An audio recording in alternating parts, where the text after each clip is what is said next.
ഇപ്പോൾ നമ്മൾ നോക്കുകയാണെങ്കിൽ പല ഇൻവെസ്റ്റിഗേഷൻ സ്റ്റോറികളും എന്ന് പറഞ്ഞ് പുറത്തു വരുന്ന കാര്യങ്ങൾ ഒരു ഇക്കിളി കഥകൾ മാത്രമായി മാറുന്നു. ഒരു ഡീപ്പ് അനലൈസർ അല്ലെങ്കിൽ ഡീപ്പ് സ്റ്റോറികളൊന്നും എന്തുകൊണ്ട് പുറത്തേക്ക് വരുന്നില്ല?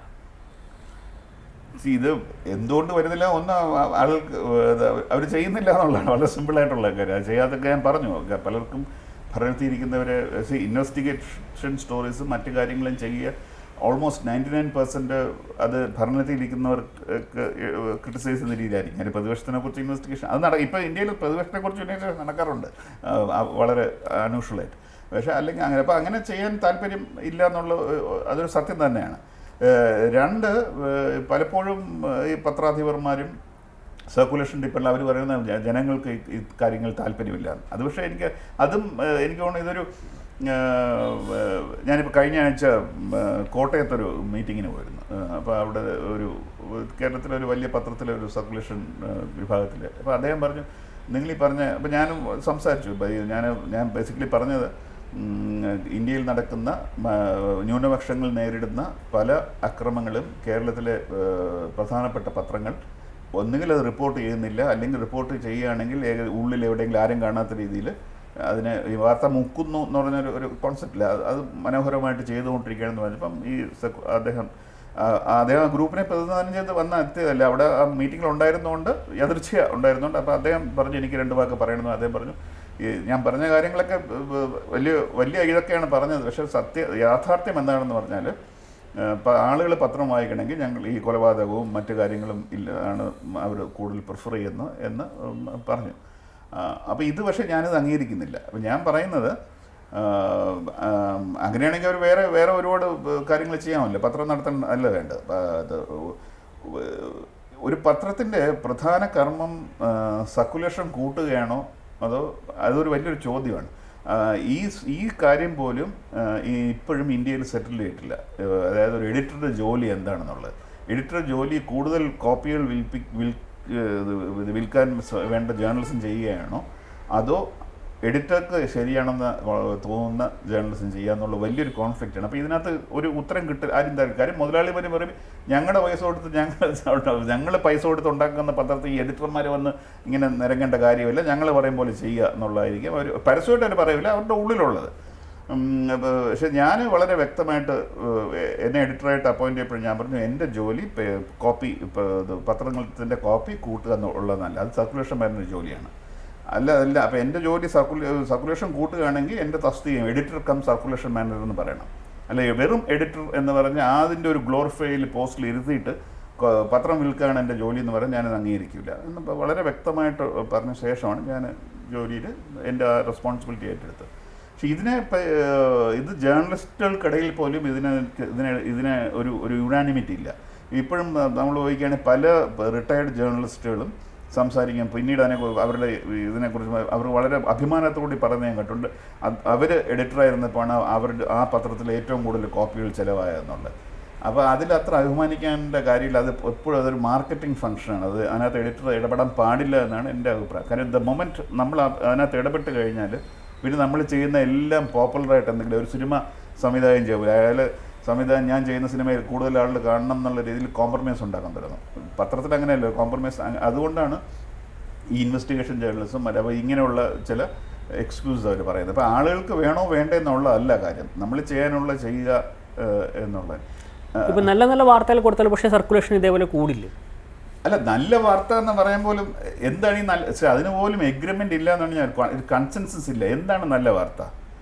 നല്ലതെന്നോ മോശം വാർത്തയോ എന്നുള്ളതല്ലേ. അപ്പം ഒരു ഡെഫിനിഷനുണ്ട് നമ്മൾ ജേർണലിസ്റ്റിൽ സാധാരണ പറയുന്നത്, somewhere someone wants to hide something that is news, everything else is advertising. അപ്പോൾ ആ ഒരു യാർഡ് സ്റ്റിക്ക് നമ്മൾ ഫോളോ ചെയ്യുകയാണെങ്കിൽ ഇപ്പോൾ ഇന്നത്തെ മലയാള മനോരമ എടുത്തു, ആ യാർഡ് സ്റ്റിക്ക് ഞാൻ മനോരമയെ കുറ്റം പറയുകയല്ല, മനോരമയോ മാതൃഭൂമിയോ ഏത് ടെലിഗ്രാഫോ ഞാനുള്ളപ്പോൾ ഉള്ള ടെലിഗ്രാഫ് പോലെ എടുത്തു കഴിഞ്ഞിട്ട് somewhere someone wants to advertise something somewhere someone wants to hide something, that is news, everything else is advertising. അപ്പോൾ ആദ്യത്തെ യാർഡ് സ്റ്റിക്ക് വെച്ച് ഇന്നത്തെ പത്രത്തിൽ ആർക്കൊക്കെയാണ് എന്തൊക്കെ ഹൈഡ് ചെയ്യാനുള്ള ന്യൂസാണ് ഉള്ളതെന്ന് നോക്കുക. നമ്മൾ അങ്ങനെ ഹൈഡ് ചെയ്യാണ്ട് അല്ലാത്ത ന്യൂസുകൾ നമ്മൾ ക്രോസ് ചെയ്യാന്നിരിക്കട്ടെ, ഏതെങ്കിലും ന്യൂസ് ആയിട്ട് അതിനകത്ത് നമ്മൾ സർവൈവ് ചെയ്യുമോ? ഇപ്പോൾ ഇതിനകത്ത് ഇന്ന് എല്ലാവരും കൂടെ ആഘോഷിച്ചിരിക്കുന്ന ഏത് വാർത്തയാണ്? ഇന്നലെ നേവി ഇവിടെ നടത്തിയ ഒരു വലിയ വാർത്ത. അതെന്താ ശരിക്കും ഒരു അഡ്വർടൈസ്മെൻ്റ് അല്ലേ അത്? അപ്പോൾ നമ്മൾ പറയും അത് നമ്മുടെ ആംഡ് ഫോഴ്സസിന് അത് ചെയ്യണമായിരിക്കും. പക്ഷേ ഞാൻ പൂർണ്ണമായി വിശ്വസിക്കുന്ന പത്രത്തിൻ്റെ ജോലിയല്ല അത്. ആ പരസ്യത്തിന് വേണ്ടി ഗവൺമെൻറ്റിൻ്റെ പ്രസ് ഇൻഫർമേഷൻ ബ്യൂറോ ഉണ്ട്, ദൂരദർശനുണ്ട്, ഓൾ ഇന്ത്യ റേഡിയോ ഉണ്ട്, ഗവൺമെൻറ്റിൻ്റെ പബ്ലിസിറ്റി വിങ്, വളരെ മാസീവായിട്ടുള്ളൊരു പബ്ലിസിറ്റി വിങ് ഉണ്ട്. അതിന് കൂടെ എന്തിനാണ് നമ്മൾ ബാക്കി ഈ ജനങ്ങൾ പൈസ കൊടുത്ത് മറ്റേ ദൂരദർശനും മറ്റു കാര്യങ്ങളും ഫ്രീ ആയിട്ട് കാണിക്കുന്നതാണ്. ഈ പത്രങ്ങൾ ഞാൻ 7 രൂപ, ഞാൻ മാത്രമല്ല എല്ലാവരും വാങ്ങിക്കുന്നവരൊക്കെ പൈസ കൊടുത്ത് വാങ്ങിക്കില്ല. അപ്പം അതിനകത്ത് ഈ ഗവൺമെൻറ്റിൻ്റെ പബ്ലിസിറ്റി കൊടുക്കേണ്ട കാര്യം എന്താണ്?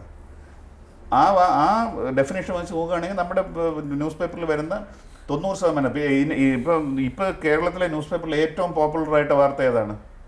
ആരൊക്കെ മരിച്ചു എന്നുള്ളത് എന്താ രാവിലെ? അതും ഒരു അഡ്വർടൈസിങ് അല്ലേ? ഫ്രീ അഡ്വർടൈസ്മെൻറ്റ് എന്നാൽ അങ്ങനെ ഒരു ഉദാത്തമായതുകൊണ്ട് ഒരു കോൺസെപ്റ്റ് ഫ്രീ ആയിട്ട് ചെയ്യുകയാണ് പത്രങ്ങൾ അങ്ങനെ ഒരു സർവീസ്. പക്ഷേ at the end of the day it's advertisement. ഇപ്പം കേരളത്തിലെടുക്കുകയാണെങ്കിൽ ചാനലുകളൊക്കെ ചെയ്യുന്ന കാര്യം, ഒരു സബ്ജക്റ്റ് എന്തെങ്കിലും കിട്ടിയാൽ പിന്നീട് അതിൻ്റെ പുറകയിൽ അങ്ങോട്ട് ലൈവായിട്ട് ഫുൾ ടൈം ത്രൂ ആയിട്ട് പോവുകയാണ്.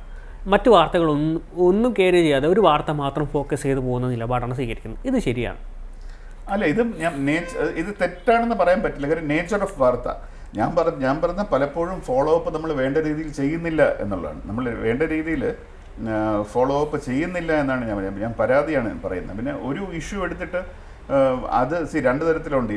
പിന്നെ ഞാൻ ഈ പറയുന്ന വലിയ തത്വങ്ങൾക്കകത്തുള്ള ഒരു സത്യം എന്ന് പറഞ്ഞാൽ പത്രങ്ങളും ടെലിവിഷൻ ചാനലിലും ആളുകൾ കാണുകയും വായിക്കുകയും ചെയ്താലേ ശമ്പളം കൊടുക്കാൻ പറ്റുള്ളൂ. അതുള്ള യാഥാർത്ഥ്യമുണ്ട്. അപ്പോൾ അതിന് ഒരു ബാലൻസ് നമ്മൾ ഉണ്ടാക്കണം എന്ന് പറയുന്നത്. അപ്പോൾ ഒരു ഇഷ്യൂ പബ്ലിക്കിൻ്റെ ഇമാജിനേഷൻ ക്യാപ്ചർ ചെയ്തു എന്നിരിക്കട്ടെ. അങ്ങനെയാണെങ്കിൽ അതങ്ങനെ അതിൽ തന്നെ തുടർന്ന് തെറ്റൊന്നുമില്ല. പക്ഷേ ഗൗരവപരമായ വിഷയങ്ങളിൽ കൂടി ഇത് തന്നെ വേണേ. ഉദാഹരണത്തിന് ഇപ്പോൾ നമ്മുടെ ഓപ്പറേഷൻ സിന്ദൂർ നടന്നപ്പം ഒരുപാട് കാര്യങ്ങൾ പല ടെലിവിഷൻ ചാനലുകളും പറഞ്ഞു. വളരെയധികം കാര്യങ്ങൾ വളരെ സ്പെസിഫിക് ആയിട്ട് ചില വിമാനങ്ങളുടെ പേര് പറഞ്ഞ് അതെല്ലാം വെടിവെച്ച് വീടും എന്നൊക്കെ പറഞ്ഞു. അതിനുശേഷം എന്തെങ്കിലും ഫോളോ അപ്പ് അതിനെക്കുറിച്ച് നമ്മൾ എവിടെയെങ്കിലും വായിച്ചിട്ടുണ്ടോ? അപ്പോൾ ആ ഓപ്പറേഷൻ സിന്ദൂർ നടന്ന ദിവസം കാർപ്പറ്റ് ബോംബിങ് കവറേജ് ആയിരുന്നു നമ്മൾ. അത് 24 hours ഈ ടെലിവിഷൻ ചാനലിൽ. അതിനുശേഷം ഈ ഹോട്ട് ബ്രിക്സ് എന്ന് പറയും, ഹോട്ട് പൊട്ടറ്റോ എന്ന് പറയുമ്പോൾ ടക്കെന്ന് ഇടുക. പിന്നെ എന്തെങ്കിലും ഫോളോ അപ്പ് ചെയ്തിട്ടില്ല. ഇത് വലിയൊരു പ്രശ്നമാണ്. ഡിമോണിറ്റൈസേഷൻ ശേഷം എത്ര ടെലിവിഷൻ ചാനലിൽ വളരെ സീരിയസ് ആയിട്ട് അതിൻ്റെ ഫോളോ അപ്പ് ചെയ്തിട്ടുണ്ട്. ഇപ്പോൾ 2 ദിവസം മുമ്പ് ഏറ്റവും നമ്മുടെ കറൻസി ഇൻ സർക്കുലേഷൻ എത്രയാണെന്ന് ഡേറ്റ വന്നിട്ടുണ്ട്. ഇതിനെക്കുറിച്ച് ആരെങ്കിലും സ്റ്റോറി ചെയ്തത്? കാരണം പൂർണ്ണമായും ഡിമോളിഷൻ്റെ എല്ലാ ലോജിക്കും തകർക്കുന്ന രീതിയിലാണ് RBIയുടെ ഡേറ്റ 2 ദിവസം മുമ്പ് വന്നത്. ഇത് നമ്മൾ ചെയ്യുന്നുണ്ടോ? അപ്പോൾ ഞാൻ പറയുന്ന വേണ്ട രീതിയിൽ നമ്മൾ ഒരു ഇഷ്യൂവിൻ്റെ പുറത്ത് ചെയ്യുന്നില്ലത് മാത്രമല്ല, രണ്ടാമത്തെ അതിനകത്ത് താങ്കൾ ഒരു കാര്യം കൂടി ചോദിച്ചു, മറ്റ് കാര്യങ്ങളും കൂടി ഇതുപോലെ മറ്റ് കാര്യങ്ങളും ചെയ്യേണ്ടേ എന്ന്. അപ്പോൾ പ്രശ്നം വരുന്നത് റിസോഴ്സസ് ലിമിറ്റഡ് ആണ്, സ്പേസ് ലിമിറ്റഡ് ആണ്, ടൈം ലിമിറ്റഡ്. ഒരു ടെലിവിഷൻ ചാനലിൽ പ്രൈം ടൈം എന്ന് പറഞ്ഞാൽ ആ സമയം ഇത്രയും കിട്ടുള്ളൂ. അപ്പോൾ അതിനകത്ത് ഒരു 10 കാര്യം പാക്ക് ചെയ്യുന്നതിനേക്കാൾ ഞാൻ പറയുന്നത് ഏറ്റവും ഇമ്പോർട്ടൻ്റ് അവർക്ക് തോന്നുന്ന കാര്യങ്ങൾ ഫോക്കസ് ചെയ്യണം എന്ന് തന്നെയാണ്. അവിടെയാണ് ജേർണലിസ്റ്റുകളുടെയും എഡിറ്റേഴ്സിൻ്റെയൊക്കെ ആവശ്യം വരുന്നത്. ഈ മുതലാളിമാർക്ക് 10 വാർത്ത കൊടുത്തിട്ട് ഒരു മുതലാളിക്ക് തീരുമാനിക്കാൻ പറ്റും ഏതാണ് പ്രധാനമെന്ന്. അവിടെ എഡിറ്റർക്ക് തന്നെ പ്രൈമസി വേണം. അവിടെയാണ് എഡിറ്റേഴ്സിൻ്റെ ആവശ്യം. ഇതിനകത്ത് ഏതാണ് ഒരു ഈ പത്രധർമ്മം അനുസരിച്ച് ഏതാണ് നമ്മൾ പ്ലേ അപ്പ് ചെയ്യേണ്ടതെന്ന് തീരുമാനിക്കുക. എല്ലാം ഒരുപോലെ ചെയ്യാൻ പറ്റില്ല. ന്യൂയോർക്ക് ടൈംസിൽ പോലും പറ്റില്ല. അതിനുള്ള റിസോഴ്സസ് ഇല്ല നമുക്കാർക്ക്. അപ്പോൾ ഉള്ള ലിമിറ്റഡ് റിസോഴ്സ് വെച്ച് മാക്സിമം ഇമ്പാക്റ്റ് ഉണ്ടാക്കുന്ന കാര്യങ്ങൾ ചെയ്യുക, അതിൽ തെറ്റൊന്നും ഇല്ലെന്നാണ്. അല്ല, ഞാൻ പറഞ്ഞത് ഇപ്പം റീസെൻ്റായി ഇപ്പോൾ ചില പൊളിറ്റിക്കൽ വാർത്തകൾ എടുക്കുകയാണെങ്കിൽ മലയാള ചാനൽ രാവിലെ മുതൽ വൈകിട്ട് വരെയാണെങ്കിലും ആ വാർത്ത മാത്രം, പ്രൈം ടൈം ചർച്ച ചെയ്യുകയാണെങ്കിലും ആ വാർത്ത മാത്രം, അങ്ങനെ മാറുന്നു ഇപ്പോൾ. അത് ഇപ്പോൾ ഉദാഹരണത്തിന് താങ്കൾ രാഹുൽ മാങ്കുളത്തിൻ്റെ കാര്യമായിരിക്കും ഉദ്ദേശിച്ചത്, എനിക്ക് അതാണെങ്കിൽ പ്രശ്നം എന്ന് പറഞ്ഞാൽ ഒന്ന് അതൊരു സീരിയസ് ഇഷ്യൂ തന്നെയാണ്. അത് നമുക്ക് മാറ്റിവെക്കാൻ പറ്റില്ല. 2, എന്തുകൊണ്ടായിരിക്കാം ടെലിവിഷൻ ചാനൽ ഇങ്ങനെ കാണിക്കുന്നത്? ഇത് കാണാൻ ആളുണ്ട് എന്നുള്ളൊരിതും കൂടെ തന്നെ. അപ്പോൾ ഇതെല്ലാം ഇപ്പുറത്തെ സപ്ലൈ സൈഡിൽ മാത്രം കുറ്റം പറയാതെ ഡിമാൻഡ് സൈഡും കൂടെ നമ്മൾ നോക്കണം. ഇത് കാണാൻ ആളുണ്ടായിട്ടല്ലേ. ഇപ്പം ഞാൻ നേരത്തെ പറഞ്ഞില്ലേ, ഇപ്പം നേരത്തെ എൻ്റെ അടുത്ത് സർക്കുലേഷൻ മാൻ എന്ന് പറയുന്നത് ഞങ്ങളിങ്ങനെ വളരെ ഈ ന്യൂനപക്ഷങ്ങളെക്കുറിച്ചും മറ്റും വാർത്തകൾ ചെയ്യാൻ കാര്യം ആളുകൾക്ക് അത് താല്പര്യമില്ല എന്ന്. എന്നാൽ അതിൻ്റെ അർത്ഥം അവർ ചെയ്യുന്ന ബാക്കി കാര്യങ്ങൾ ആളുകൾക്ക് താല്പര്യമുണ്ടെന്നല്ലേ. അപ്പോൾ നമ്മുടെ അപ്പോൾ ഇതിൻ്റെ അർത്ഥം എന്താണ്? ഇതെല്ലാം കാണാനും കേൾക്കാനും നമ്മുടെ ജനങ്ങൾക്കും താല്പര്യമുണ്ട്. അപ്പോൾ ഞാൻ നേരത്തെ പറഞ്ഞോളൂ, നമ്മൾ വലിയ ഈ മോറൽ ഹൈ ഹോർട്സ് എന്ന് പറഞ്ഞാൽ അതിൻ്റെ പുറത്തിരുന്നുകൊണ്ട് നമുക്ക് പറയാം അങ്ങനെ ഇഷ്ടമുള്ള കൊടുക്കുകയല്ല നമ്മുടെ ജോലി എന്ന് ഞാൻ നേരത്തെ പറഞ്ഞു. ഒരു എഡിറ്ററുടെ ജോലി ഇഷ്ടമുള്ള വായനക്കാർക്ക് അല്ലെങ്കിൽ കാഴ്ചക്കാർക്ക് ഓഡിയൻസിന് ഇഷ്ടമുള്ള മാത്രം കൊടുക്കുക എന്നുള്ളതല്ല. പക്ഷേ ഇത് ആളുകൾ കാണാനുണ്ടെങ്കിൽ അപ്പോൾ ഇതിനകത്ത് ഏറ്റവും ഇത് ഈ ടെലിവിഷൻ എനിക്ക് തോന്നുന്നില്ല ഏതെങ്കിലും ന്യൂസ് ചാനലിൻ്റെ കേരളത്തിലെ പെയ്ഡ് ചാനലാണെന്ന്. എല്ലാം ഫ്രീ അല്ലേ വ്യൂവേഴ്സിന്, ഫ്രീ ആണല്ലോ. അപ്പോൾ പിന്നെ നമുക്ക് ഇഷ്ടമല്ലേ, നമുക്ക് ഒറ്റ നമ്മുടെ കയ്യിലുള്ള പവർ, ഒരു നമ്മുടെ വിരൽ തുമ്പിലുള്ള പവർ ആർക്കും ഒരു മുതലാളിക്ക് നമ്മളെ എടുക്കാൻ പറ്റില്ല. അത് മാറ്റി വേറെ കാണുക. അത് പക്ഷേ നമ്മൾ ചെയ്യുന്നില്ല, നമ്മളിരുന്ന് കാണുകയാണ് ആളുകൾ. അപ്പോൾ ഇത് ആളുകൾ ഇപ്പം നമ്മൾ ന്യൂസ് ചാനലുകളെ കുറ്റം പറയുകയാണെങ്കിൽ ഇത് കാണുന്ന ആളുകളെയും ഈക്വലി നമ്മൾ കുറ്റം പറയണമെന്നാണ് ഞാൻ പറയുന്നത്. ഇപ്പം പണ്ട് ഈ ടാമിൽ തട്ടിപ്പ് വന്ന സമയത്താണ് ഈ ബാർക്കിലേക്കൊക്കെ നമ്മൾ മാറിയത്. പക്ഷേ ബാർക്കിലും ഇപ്പോൾ തട്ടിപ്പ് എന്നാണ് വരുന്നത്. ഇത് ഒരു പരസ്യത്തിൻ്റെ ഒരു ചാനലിൻ്റെ ഒക്കെ പരസ്യം ലഭിക്കുന്നതിന് വലിയ രീതിയിൽ തിരിച്ചടിയാവില്ലേ ഈ ഒരു തട്ടിപ്പ് കാര്യങ്ങളൊക്കെ? ഇത് ഈ ബാർക്ക്, ടാം, ഇതുപോലെ പത്രങ്ങളിലും എല്ലാവർക്കും അറിയാവുന്ന ഇൻഡസ്ട്രിയിലെ ഒരു പരസ്യമായ രഹസ്യമാണ്. അതായത് ABC എന്ന് പറഞ്ഞൊരു ഇതുണ്ട്, ഓഡിറ്റ് ബ്യൂറോ ഓഫ് സർക്കുലേഷൻ എന്ന് പറയും. അപ്പോൾ ഇതിനകത്തുനിന്ന് സർക്കുലേഷൻ ഞാൻ ജോലി ചെയ്യുന്ന പത്രവും അന്നും ചെയ്തിട്ടുള്ളതാണ്. ഇപ്പോഴെനിക്കറിയില്ല എങ്ങനെയാണ്. അതായത് നമ്മുടെ സർക്കുലേഷൻ കുറയുമ്പോൾ നമ്മൾ അതിനെ ചീത്ത വിളിച്ചിട്ട് അതിൽ നിന്ന് പിന്മാറുകയും അതിനകത്ത് പങ്കെടുക്കാതിരിക്കുകയും, നമ്മുടെ സർക്കുലേഷൻ കൂടുമ്പോൾ അത് പെട്ടെന്ന് വിശുദ്ധി വരികയും ചെയ്യും, നമ്മളതിനെ വിശദീകരിക്കുകയും ചെയ്യുക എന്നുള്ളൊരു ഹ്യൂമൻ ടെൻഡൻസി ഉണ്ട്. ഇതെല്ലാം ഇത് നമുക്ക് ഒരിക്കലും പൂർണ്ണമായിട്ട് അല്ല സത്യസന്ധമായിട്ട് തന്നെ ചെയ്യുമെന്നും ഇരിക്കട്ടെ, ഇതെല്ലാം സാമ്പിളിംഗ് ആണ്. ഇത് നമുക്കൊരു പൂർണ്ണമായിട്ട് ലാസ്റ്റ് വേർഡ് എടുക്കാൻ പറ്റില്ല, ഫൈനൽ വേർഡായിട്ട്. കാര്യം ഇത് എത്രയോ വളരെ കുറച്ച്, എത്ര 3% പോലും ഇല്ലാന്നുണ്ട് വ്യൂവേഴ്സിൻ്റെ ഇടയിൽ ഇത് കൊടുത്തിട്ട് അവരുടെ ഒപ്പീനിയൻ എടുത്താൽ വളരെ സാമ്പിൾ സൈസ് വളരെ സ്മോളാണ്. ഞാൻ പറയുന്നത് ഇതിനകത്തെല്ലാം പൂർണ്ണമായിട്ട് അഴിച്ചുപണി ആവശ്യമുണ്ട്. ഇതിനല്ല ഞാൻ ഈ ടാമും ബാർക്കും അല്ല പറയുന്നത്, നമ്മൾ അഡ്വർടൈസേഴ്സ്, അതായത് പരസ്യം ചെയ്യുന്നവർ ഇതിനേക്ക് എങ്ങനെ സമീപിക്കുന്നതിനുള്ള വളരെ ഫണ്ടമെൻ്റൽ ആയിട്ടുള്ള എത്തിക്കൽ അഴിച്ചുപണികൾ ആവശ്യമുണ്ട്. അതായത് ഞാനിപ്പോൾ ഒരു പ്രോഡക്റ്റ് ഉണ്ടാക്കുന്ന ഒരാളാണെങ്കിൽ, ഒരു കമ്പ്യൂട്ടർ ഉണ്ടാക്കുന്ന ഒരു കമ്പനിയാണ് ഇരിക്കട്ടെ. അപ്പം ഞാനൊരു എത്തിക്കൽ കമ്പനിയാണെങ്കിൽ ഞാൻ തീരുമാനിക്കേണ്ടത് ഞാൻ ആർക്കാണ് ഈ പരസ്യം കൊടുക്കേണ്ടത്. നേരത്തെ പറഞ്ഞ ഈ സമൂഹത്തിനോട് പ്രതിബദ്ധതയുള്ള, അല്ലെങ്കിൽ ജനങ്ങൾക്ക് വേണ്ടി, പാവങ്ങൾക്കും മറ്റുള്ളവർക്കും വേണ്ടി പോരാടുന്ന ഒരു മാധ്യമ സ്ഥാപനത്തിലാണോ, ഈ നേരത്തെ പറഞ്ഞ പോലെ ഗവൺമെൻറ്റിൻ്റെ മെഗാഫോണായി പ്രവർത്തിക്കുന്ന ഒരു സ്ഥാപനത്തിനാണോ ഞാൻ പരസ്യം കൊടുക്കേണ്ടത് എന്നുള്ളൊരു എത്തിക്കൽ അത് ഞാൻ ഈ പറയുമ്പോൾ ആളുകൾ വളരെ പരിഹരിച്ചിരിക്കും, നിങ്ങളിത് നടക്കാത്ത കാര്യമാണ്. പക്ഷേ ഞാൻ അങ്ങനെ ചോദിക്കട്ടെ, ഇപ്പോൾ ബംഗ്ലാദേശിൽ ഒരു അഗ്നിമാർഗ്ഗം ഉണ്ടായി. ഇപ്പം അവിടെ പലപ്പോഴും ഉണ്ടാവാറുണ്ട്. ബംഗ്ലാദേശിലാണ് ഇപ്പോൾ ടെക്സ്റ്റൈൽ ഏറ്റവും കൂടുതൽ തുണി തയ്ക്കുന്നത് ബംഗ്ലാദേശിലാണ്. ഇന്ത്യയെക്കാട്ടി ഇപ്പോൾ കുറച്ച് കുറഞ്ഞിട്ടുണ്ടെങ്കിൽ എന്ന് പറഞ്ഞാൽ American foreign brands, American, English, British brands, European brands ഏറ്റവും കൂടുതൽ തയ്ക്കപ്പെടുന്നത് അവിടെയാണ്. തയ്ച്ചിട്ട് അവർ ലേബൽ വെച്ച് ഇമ്പോർട്ട് ചെയ്യണം. അവിടെ ഒരു പലപ്പോഴും തീപിടുത്തം ഉണ്ടവരുടെ ദാരുണമായ രീതിയിൽ തൊഴിലാളികൾ മരിക്കാറുണ്ട്. അത് കഴിയുമ്പം യൂഷ്വലി ഒരു ക്യാമ്പയിൻ ഈ രാജ്യങ്ങളെല്ലാം ഉണ്ടാകാറുണ്ട്. ഈ ഫാക്ടറികൾ, ഇതുണ്ടാക്കുന്ന ബംഗ്ലാദേശിലെ ഫാക്ടറികൾ അവരുടെ സേഫ്റ്റിയും മറ്റു കാര്യങ്ങളും ഇമ്പ്രൂവ് ചെയ്യും വരെ ഞങ്ങൾ ഈ ബ്രാൻഡ് അവിടെ തയ്പ്പിക്കുന്ന ഗ്യാപ്പ് എന്ന് പറഞ്ഞ ബ്രാൻഡ് അല്ലെങ്കിൽ ആ ബ്രാൻഡുകൾ ഞങ്ങൾ ബോയ്ക്കോട്ട് ചെയ്യണമെന്ന് പറഞ്ഞ് ആളുകൾ ആ കമ്പനികളെ ഫോഴ്സ് ചെയ്ത് സക്സസ്ഫുൾ. പല കമ്പനികളും ഇപ്പം അങ്ങനെയുള്ള അവർക്ക് ഓർഡർ കൊടുക്കാറില്ല, മനസ്സിലായി. അപ്പം ഇത് എത്തിക്കൽ കോൺട്രാക്ടിങ് ആണ്. അതൊരു എത്തിക്കൽ അഡ്വർടൈസിങ്ങിലും എപ്പോഴെങ്കിലും നമ്മൾ ഇങ്ങനെയുള്ള ചർച്ചകളും ചെയ്ത് ഇതൊന്നും സംഭവിക്കാൻ പോകുന്നില്ല ഞാൻ പറഞ്ഞതുകൊണ്ട്. പക്ഷേ അത്തരത്തിലുള്ള ഈ ടാമും ഇതെല്ലാം വന്നപ്പോഴും ഇങ്ങനെയുള്ള കാര്യങ്ങൾ, എത്തിക്കൽ അഡ്വർടൈസിംഗ് എന്നുള്ള സംഭവത്തെക്കുറിച്ച് എന്തെങ്കിലും ചർച്ച ചെയ്തിട്ടുണ്ട് ഞാൻ TV കാണാറില്ല, ചെയ്തിട്ടുണ്ടെങ്കിൽ വളരെ നല്ലത്. അപ്പോൾ ഈ ബാർക്ക് ഇങ്ങനെയുള്ള ഓർഗനൈസേഷൻ അല്ല നമ്മൾ നോക്കേണ്ടത്. അപ്പോൾ എനിക്കറിയാം തിരിച്ച് കൗണ്ടർ ചോദ്യം ഇതെല്ലാം ഞാൻ നേരിട്ടുള്ളൂ. ഞാനിതെല്ലാം പറഞ്ഞ് നേരിട്ട് ചോദ്യങ്ങൾ വളരെയധികം തോൽവികൾ ഏറ്റുവാങ്ങുകയും ചെറിയ വിജയങ്ങൾ ഏറ്റുവാങ്ങുകയും, അതുകൊണ്ടാണ് ഞാൻ പറയുന്നത്. അപ്പോൾ ഇങ്ങനെ വരുമ്പോൾ അവരുടെ ചോദ്യം കൂടുതൽ ആളുകൾ കാണണ്ടേ എന്ന് ചോദിക്കും. അതൊരു മിഥ്യയാണ്. നമ്മൾ ഏത് പത്രത്തിൻ്റെയും ടെലിവിഷൻ ചാനലിൻ്റെയും വ്യൂവേഴ്സിനെ എടുക്കുകയാണെങ്കിൽ അതിനകത്ത് SEC-A എന്ന് പറഞ്ഞൊരു വിഭാഗമുണ്ട്. അത് socio economic class, socio economic category. SEC-A എന്ന് പറഞ്ഞ കാറ്റഗറി A+B. ഈ A+ഉം Aയും Bയും ആണ് അഡ്വർടൈസർ ടാർഗറ്റ് ചെയ്യുന്നത്. ബാക്കിയെല്ലാം അവർക്ക് ദേ നോട്ട് ബോതേഡ്. കാര്യം അവർക്ക് വാങ്ങിക്കാനുള്ള സാമ്പത്തിക ശേഷി ഇല്ല ബാക്കിയുള്ള കാഴ്ചക്കാരൻ വായനക്കാരൻ. ഇതെത്രയാണെന്ന് എല്ലാ പരസ്യ കമ്പനിക്കാളും വളരെ വ്യക്തമായിട്ട് അറിയാം. ഈ ടാം ഇതൊന്നും നോക്കിയല്ലേ അവർ ചെയ്യുന്നത്. അതൊക്കെ പറഞ്ഞ് നമ്മൾ അങ്ങോട്ടും ഇങ്ങോട്ടൊക്കെ ഇതെല്ലാം പ്രൈവറ്റ് ഡീൽസാണ് ഇതിനകത്ത് നടക്കുന്നത്. അതായത് ഞാനിപ്പോൾ ബാർക്ക് കാണിച്ചാൽ എനിക്ക് ഇത്ര എൻ്റെ ഇതാണ് എല്ലാവരും കാണുന്നത്, അത് വിശ്വസിക്കണമെന്നൊന്നുമില്ല. പ്രത്യേകിച്ച് അപ്പ് കൺട്രിയിൽ നിന്ന് വരുന്നവർ അപ്പോൾ ഇതിനകത്ത് ഇത് വളരെ ഒപ്പേക്കായിട്ടുള്ള ഇൻഡസ്ട്രിയാണിത്. വളരെ ട്രാൻസ്പെറൻസി എല്ലാ രീതിയിലും ആവശ്യമുള്ള മീഡിയ. ബാക്കി എല്ലാവരുടെ പറയും ട്രാൻസ്പെറൻസി വേണമെന്ന്, പക്ഷേ ഒട്ടും ട്രാൻസ്പെറൻസി ഇല്ലാത്ത മീഡിയയാണ്, ഇൻക്ലൂഡിങ് മീഡിയ എക്കണോമിക്സ്. എത്ര എഡിറ്റേഴ്സിന് പോലും മീഡിയയുടെ എക്കണോമിക്സ് എന്താണെന്ന് അറിയാമെന്ന്, അവരുടെ ഗ്രൂപ്പിൻ്റെ സത്യാവസ്ഥ എന്താണെന്ന് അറിയാമെന്ന് എനിക്ക് തീർച്ചയില്ല. കാര്യം എനിക്ക് തോന്നുന്നില്ല ഒരു മുതലാളിയും തങ്ങളുടെ ഗ്രൂപ്പിൻ്റെ സത്യാവസ്ഥ എഡിറ്ററായിട്ട് പോലും സാമ്പത്തിക സത്യാവസ്ഥ ഷെയർ ചെയ്യുന്നു. അപ്പോൾ ഇങ്ങനെയുള്ള ഈ ഡിബേറ്റ്, ഈ ബാർക്ക് മറ്റേത് ഇപ്പോൾ കേസ് കൊടുക്കുന്നൊക്കെ പറയുന്നത് അത് വളരെ ഉപരിപ്ലവമാണെന്നാണ് ഞാൻ പറയുന്നത്. ഇതല്ല ആവശ്യം.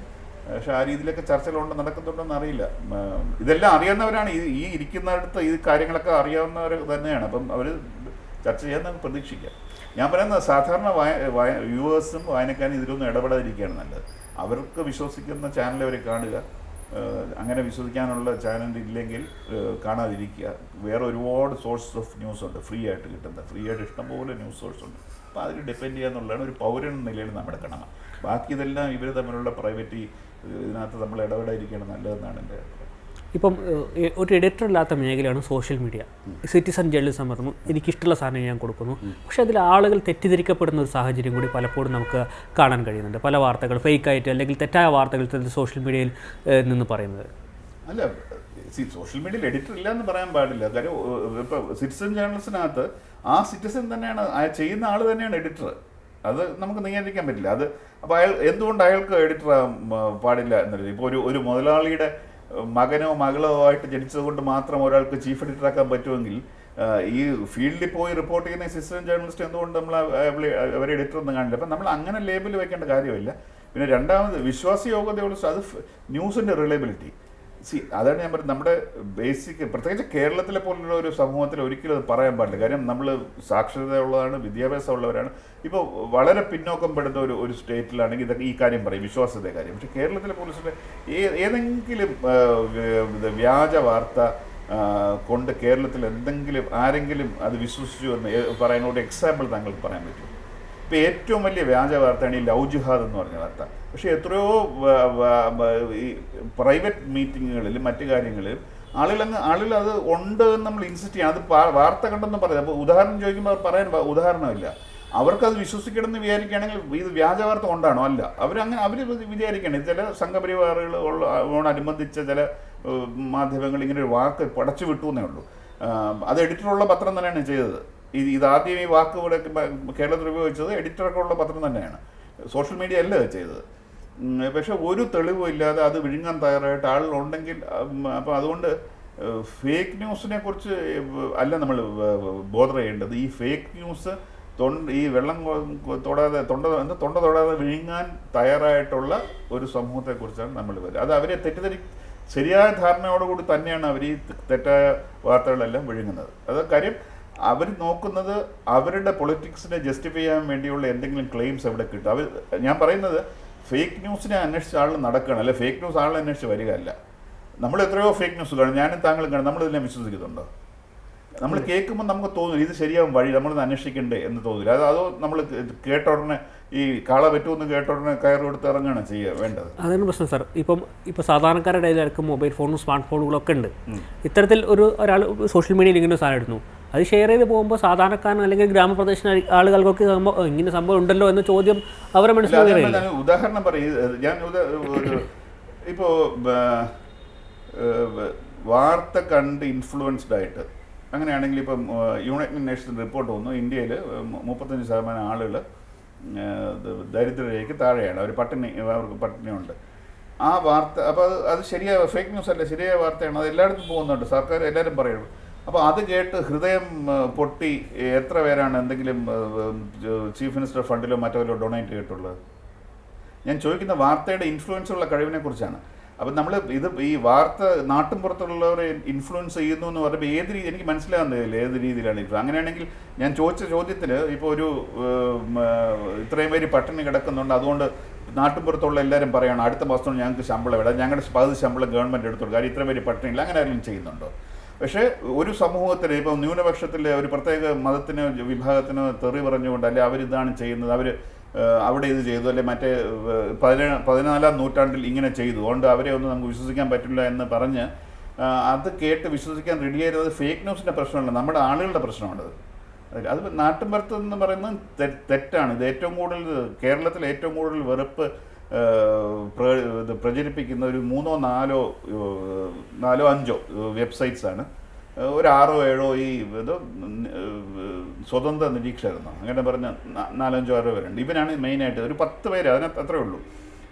ഇത് ആരാണ് ഈ കൂടുതൽ കാണുന്നത്? നാട്ടിൻപുറത്തിനോ അല്ല. ഇത് കൂടുതൽ കാണുന്ന ഏതാണ്? അതാണ് ഞാൻ പറഞ്ഞത്, നമ്മൾ സ്റ്റോറീസ് ചെയ്യുന്നില്ല. നമ്മൾ സ്റ്റോറി ആരാണെന്ന് കാണുന്ന ഒരു പ്രൊഫൈൽ എവിടെയെങ്കിലും ചെയ്തിട്ടുണ്ടോ? ഏതെങ്കിലും പത്രമോ ഇതിൽ ആരാണ് ഇത്രയും ഈ പറയുന്നത്? ഞാൻ പറയും ചാനൽ പറയുന്നത് നിങ്ങൾക്ക് അറിയാം ഏതാണ് യൂട്യൂബ് ചാനൽസ്. ഇത് ആരാണ് കാണുന്നത്? സാധാരണ ഞാൻ ട്രെയിനിൽ എൻ്റെ അനക്ഡോട്ടൽ എവിഡൻസ് ആണ് തെറ്റായിരിക്കാം. എനിക്ക് എൻ്റെ റിസോഴ്സ് ഇല്ല ഇങ്ങനെ ഒരു സ്റ്റോറി ചെയ്യാനായിട്ട്. അത് വളരെ റിസോഴ്സ് ആവശ്യമുള്ള സ്റ്റോറി. ഞാൻ കണ്ടിട്ടുള്ള സാധാരണ ഒരു 50-55 വയസ്സുള്ള ഗവൺമെൻറ്റിൽ നിന്ന് ഇത്രയും നാൾ ഇവർ ചീത്ത വിളിക്കുന്ന ഇടതുപക്ഷ ഗവൺമെൻറ്റിൻ്റെയും മറ്റ് ഗവൺമെൻറ്റുകളിലെ എല്ലാ ആനുകൂല്യങ്ങളും പറ്റുന്ന മക്കൾ യൂറോപ്പിലോ അമേരിക്കയിലോ ടെക്കീസായിട്ട് ജോലി ചെയ്യുന്ന അവരെ ഇഷ്ടം പോലെ കാശ് അയച്ചു കൊടുക്കുന്ന ജീവിതത്തിൽ യാതൊരു മെറ്റീരിയൽ അല്ലലില്ലാതെ ആരെയും ഒരു പരാതിയില്ലാതെ ആരെങ്കിലും ചീത്ത വിളിക്കണമെന്ന് വിചാരിക്കുന്ന ഒരു ജനഭയമാണ് ഇത് ഏറ്റവും കൂടുതൽ കാണുന്നത്. ഇവരാരും തെറ്റിദ്ധരിക്കപ്പെട്ടല്ല ഇത് കാണുന്നത് ആണോ? തെറ്റിദ്ധരിക്കപ്പെട്ടാണോ ഇവർ ആരും കാണുന്നത്? ഇവർ അതാണ് ഞാൻ പറഞ്ഞത്, ശരിയായ ധാരണയോടെ തന്നെയാണ് കാണുന്നത്. അപ്പം ഞാൻ പറഞ്ഞു വരുന്നത്, ഇതിനെക്കുറിച്ച് നമ്മൾ കൂടുതൽ ബോധപ്പെടേണ്ട ആവശ്യമില്ല. ഇതിപ്പോൾ ഇവരുടെ എല്ലാം നമ്മൾ ചാനലുകൾ നോക്കുകയാണെങ്കിൽ ഒരു സ്റ്റോറി ഇട്ട് കഴിഞ്ഞാൽ ഒരു 10-15 മിനിറ്റിനുള്ളിൽ 75,000 1 ലക്ഷത്തിനകത്താവും. പിന്നെ ഒരു 3 ലക്ഷം 3.5-4 ലാക്ക് അതിൽ കൂടുതൽ തോന്നുന്നില്ല എനിക്ക് അവരുടെ. അപ്പോൾ ഇവരുടെ ഒരു ക്യാപ്റ്റീവ് ഓഡിയൻസും ഇതാണ്. പക്ഷേ ഈ ഓഡിയൻസിൻ്റെ ഒരു ശക്തി എന്ന് പറയുന്നത് വളരെ വോക്കൽ പവർ ഉള്ളവരാണ്, മധ്യവർഗമോ അതിന് മുകളിലുള്ളവരാണ്. അപ്പോൾ അവർ കൂടുതൽ വിസിബിലിറ്റി ഉള്ളവരാണ്. അതുപോലെ പൊതുസ്ഥലങ്ങളിൽ നമ്മൾ കൂടുതൽ കാണുന്നവരാണ്. അതുകൊണ്ട് അദ്ദേഹം manage to create an impression that ഇതൊക്കെയാണ് ഇവിടെ നടക്കുന്നതെന്നുള്ളൊരു കാര്യം അത് തീർച്ചയായിട്ടും ഉണ്ടായിട്ടുണ്ട്. അപ്പോൾ അത് രാഷ്ട്രീയ പാർട്ടികളിലേക്കുള്ള പരാജയമാണ്. വേണ്ട രീതിയിൽ രാഷ്ട്രീയ പാർട്ടികൾ അവരുടെ പ്രോഗ്രാംസും മറ്റു കാര്യങ്ങളുണ്ട്. ഇതിനെ കൗണ്ടർ ചെയ്യുന്നില്ല എന്നുള്ളൊരു പരാതി എനിക്കുണ്ട്. ഇപ്പോൾ നമ്മൾ നോക്കുകയാണെങ്കിൽ സമൂഹത്തിൽ വലിയ രീതിയിൽ ഈ സൈബർ ആക്രമണങ്ങൾ പലരും നേരിടാറുണ്ട്. വാർത്തയ്ക്ക് ശേഷവും രാഷ്ട്രീയ പ്രവർത്തകരാണെങ്കിലും KK രമയ്ക്കൊക്കെ തന്നെ വലിയ രീതിയിൽ ഈ ഇത്തരത്തിൽ സൈബർ ആക്രമണങ്ങൾ നേരിടുന്നു. പക്ഷേ പോലീസ് പരാതി നൽകിയും വേണ്ട രീതിയിലുള്ള നടപടിയിലേക്കൊന്നും കടക്കില്ല. പക്ഷേ രാഷ്ട്രീയ താല്പര്യം അനുസരിച്ച് ഇത്തരത്തിൽ സൈബർ ആക്രമണങ്ങൾക്കെതിരെ ശക്തമായ നടപടി സ്വീകരിക്കാറുണ്ട്. പലരും സോഷ്യൽ മീഡിയ അടക്കം ഉപേക്ഷിക്കേണ്ട ഒരു സാഹചര്യത്തിലേക്ക് കാര്യങ്ങളെത്തുന്നു. എന്തുകൊണ്ട് സർക്കാരിനടക്കം ഇതിൽ വേണ്ട രീതിയിലൊരു ഇടപെടൽ നടത്താൻ കഴിയുന്നില്ല? അത് എന്തുകൊണ്ടാണ് ചെയ്യാത്തത്? കാര്യം സർക്കാരിന് അതിന് താല്പര്യമില്ല. കാര്യം അവരവരുടെ ആളുകളെ സംരക്ഷിക്കുകയും അവർക്കെതിരായിട്ട് നിൽക്കുന്നവരെ കഴിയുന്നത്ര ഹാം ചെയ്യാൻ ശ്രമിക്കുക എന്നുള്ള അൺഫോർച്ചുനേറ്റ്ലി അതായത് നമ്മുടെ രാഷ്ട്രീയം എന്ന് പറയുന്നത് നമ്മുടെ പബ്ലിക് ലൈഫ് എന്ന് പറഞ്ഞാൽ ഇപ്പം അങ്ങനെ ആയി. പൊതു ജീവിതം എന്ന് പറഞ്ഞാൽ എതിരാളികളെ കഴിയുന്നത്ര കഷ്ടപ്പെടുത്തുകയും നമ്മുടെ കൂടെ ഉള്ളവരെ കഴിയുന്നത്ര സംരക്ഷിക്കുകയും ചെയ്യുക എന്നുള്ള വളരെ ശോചനീയമായൊരവസ്ഥയിലാണ്. അതെന്നും അങ്ങനെയായിരുന്നു കേട്ടോ. അതിപ്പം സോഷ്യൽ മീഡിയ വന്നതിന് ശേഷമൊന്നുമല്ല, പണ്ട് തൊട്ടേ അങ്ങനെയല്ലേ. ഇപ്പം അത് അങ്ങനെ അല്ലാത്തൊരു കാലം ഉണ്ടായിട്ടില്ല. ഇപ്പോൾ സോഷ്യൽ മീഡിയ വരുമ്പോൾ അതിൻ്റെ സ്കെയിൽ വളരെയധികം കൂടിയും അതിനെക്കുറിച്ച് ഇപ്പോൾ റിപ്പോർട്ട് ചെയ്യപ്പെടുന്നു എന്നുള്ളതേ ഉള്ളൂ. ആളുകളെക്കുറിച്ച് അപവാദം പറഞ്ഞ് അവരെ മാക്സിമം ഇത് വിഷമിപ്പിക്കുക എന്നുള്ളത് എപ്പോഴും ഭരണകൂടങ്ങളുടെയും അത് BJP 2014 തുടങ്ങിയത്. അതിന് മുമ്പുള്ള സംഭവമാണ്, പുതുതായിട്ടുള്ളതല്ല. ഇപ്പോൾ സോഷ്യൽ മീഡിയ വരുമ്പോൾ കുറച്ചുകൂടെ ഇൻഡസ്ട്രിയൽ സ്കെയിൽ എന്ന് പറയും പോലെ സോഷ്യൽ മീഡിയ വരുമ്പോൾ ആ സ്കെയിൽ വലുതായിട്ട് കൂടി. പക്ഷേ പലപ്പോഴും ഞാൻ കണ്ടിട്ടുള്ളത് ഈ ഇൻഡിവിജ്വൽസ് ഇങ്ങനെ അറ്റാക്ക് നേരിടുന്ന ഇൻഡിവിജ്വൽസ് വളരെ ഇതിനെ നേരിടാൻ കഴിവുള്ളവർ തന്നെയാണ്. ഉദാഹരണം വെച്ചാൽ ഇപ്പം ഏതെങ്കിലും നേതാവിനെതിരെ പരാതിയുമായി മുന്നോട്ട് വന്നാൽ ആ പ്രൊഫൈലുള്ള ആളുകളെയൊക്കെ ഭയങ്കര രീതിയിൽ സോഷ്യൽ മീഡിയ സൈബർ ആക്രമണം നടത്തിക്കൊണ്ടിരിക്കുക പല രീതിയിൽ നിന്ന്. അത് മാത്രമല്ല, ഇതിപ്പോൾ ഒരു വാർത്ത വന്നാൽ തന്നെ ഇപ്പോൾ സുപ്രീം കോടതി ഇപ്പോൾ ഈ വർഗീയ കക്ഷികൾക്ക് അനിഷ്ടമായ രീതിയിലൊരു ഓർഡർ പുറപ്പെടുവിച്ചു. ഇപ്പോൾ ഇന്നലെ സോനാലി ഖൈത്താൻ എന്ന് പറഞ്ഞ ഒരു ബംഗാളി വനിതയെ ഡൽഹിയിൽ നിന്ന് പിടിച്ചിട്ട് അവർ ബംഗ്ലാദേശിൽ പുഷ് ബാക്ക് ചെയ്യുകയും 160-150 ദിവസമായിട്ട് അവർ അവിടെ ബംഗ്ലാദേശിലാണ്. അപ്പോൾ അവരെ തിരിച്ചു കൊണ്ടുവരണം എന്ന് സുപ്രീം കോടതി തിരിച്ചു കൊണ്ടുവരാൻ പറ്റുമോ എന്ന് ഡൽഹി പോലീസിനോട് ചോദിക്കുകയും ഇന്നലെ കേന്ദ്രം കോടതിയിൽ പറഞ്ഞു ഞങ്ങൾ ഹ്യൂമാനിറ്റേറിയൻ ഗ്രൗണ്ട്സിൽ സിറ്റിസൺ ഗ്രൗണ്ട്സിൽ ഹ്യൂമാനിറ്റേറിയൻ ഗ്രൗണ്ട്സിൽ തിരിച്ചു കൊണ്ടുവരാം, അവർ ഗർഭിണിയാണ്, അവർക്ക് അപ്പോൾ തിരിച്ചു കൊണ്ടുവരാം എന്ന് സമ്മതിച്ചു. അപ്പോൾ ആ വാർത്ത ഇന്നലെ പ്ലെയിൻ ന്യൂസ് വേറൊന്നുമല്ല, പ്ലെയിൻ ന്യൂസ് റിപ്പോർട്ട് ചെയ്ത് പല വെബ്സൈറ്റുകളിലേയും താഴെ പോയാൽ സുപ്രീം കോടതിയെ ഇങ്ങനെ ജഡ്ജിമാരെ ചീത്ത വിളിക്കുന്ന കമൻസാണ് നമ്മുടെ ആളുകൾ. അതിന് പോലും ആൾക്ക് അതെന്തുകൊണ്ടാണ്? അവർക്ക് ധൈര്യമുണ്ട്, ഒന്നും സംഭവിക്കാൻ പോകുന്നില്ല എന്നുള്ള കാര്യം. സുപ്രീം കോടതി ജഡ്ജിമാരെ പോലും ചീത്ത വിളിച്ചാൽ ഇവിടെ കാര്യം എന്താണ്? കാര്യം ഇവിടെ ഭരണത്തിൽ ഇരിക്കുന്നവരുടെ നറേറ്റീവിനെ സപ്പോർട്ട് ചെയ്യണം അവർ ചെയ്തത്. അപ്പം ഞാൻ നേരത്തെ പറഞ്ഞില്ലേ, ആരുടെ കയ്യിലാണ് അധികാരം അവർ നമ്മൾ സപ്പോർട്ട് ചെയ്യുകയും അവർക്ക് എതിരാളികളെ കഴിയുന്നത്ര അറ്റാക്ക് ചെയ്താൽ ഒന്നും സംഭവിക്കില്ല എന്നുള്ള ഒരു ഇമ്പ്യൂണിറ്റി. അത് പക്ഷേ ഞാൻ നേരത്തെ പറഞ്ഞ പോലെ അത് ഇന്നും ഇന്നലെ തുടങ്ങിയതല്ല, എക്കാലത്തും ഭരണകൂടങ്ങളിൽ ഉള്ള ഒരു സംഭവം തന്നെയാണ്.